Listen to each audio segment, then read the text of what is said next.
दोस्तों, जब भी मुगल साम्राज्य की बात होती है तो मशहूर मुगल शासकों में बाबर, शाहजहां और बादशाह हुमायूं के नाम सामने आते हैं।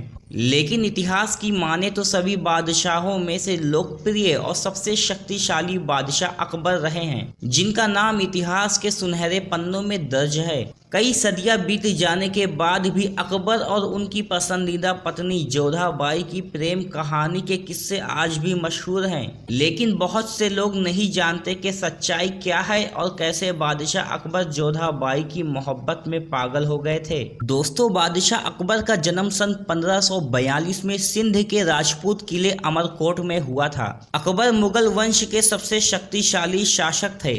अपने शासनकाल में अकबर ने भारत के कई हिस्सों को फतह करके वहां पर मुगलिया परचम लहराया और मुगल वंश के लिए कई इतिहासकारी इमारतें भी बनवाईं। अकबर एक ऐसा राजा था जो सभी धर्मों के प्रति अपना सम्मान जाहिर करता था। उसने हिंदू और मुस्लिम दोनों समुदाय के लोगों को प्यार से स्वीकार किया था। जोधाबाई के बारे में कई इतिहासकार बताते हैं कि उनका जन्म 1542 में जयपुर में हुआ था। वो एक हिंदू राजकुमारी होने के साथ जयपुर के राजा भारमल की बेटी थी। बादशाह अकबर और जोधाबाई की शादी के पीछे राजनीतिक कारण बताए जाते हैं। इतिहासकारों के मुताबिक जोधाबाई के पिता राजा भरमाल ने मुगलों के साथ अपने रिश्ते अच्छे बनाने के लिए अपनी बेटी की शादी का प्रस्ताव अकबर के पास भेजा था और बादशाह अकबर ने यह प्रस्ताव स्वीकार करके जोधाबाई से शादी कर ली। बादशाह अकबर हिंदू धर्म और हिंदू रीति रिवाजों में बहुत रुचि रखते थे और हिंदू धर्म का सम्मान करते थे। इसीलिए उन्होंने कभी जोधाबाई को अपना धर्म बदलकर मुसलमान होने के लिए नहीं कहा था।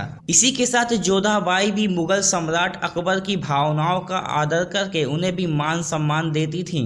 बादशाह अकबर की कई और भी शादियां हुई थी, लेकिन बादशाह अपनी प्रेमिका सिर्फ जोधाबाई को ही मानते थे। कई इतिहासकार बताते हैं कि जोधाबाई नाम की कोई रानी इतिहास में थी ही नहीं और इसे एक काल्पनिक कहानी के तौर पर बताया जाता है, जबकि कई इतिहासकार ये भी कहते हैं कि अकबर और जोधाबाई की कहानी हकीकत है। दोस्तों, इनकी प्रेम कहानियों पर कई सीरियल्स और फिल्में भी बनाए जा चुके हैं। दोस्तों, इसी तरह की इंफॉर्मेशन वाली वीडियोस के लिए हमारे चैनल को सब्सक्राइब करें।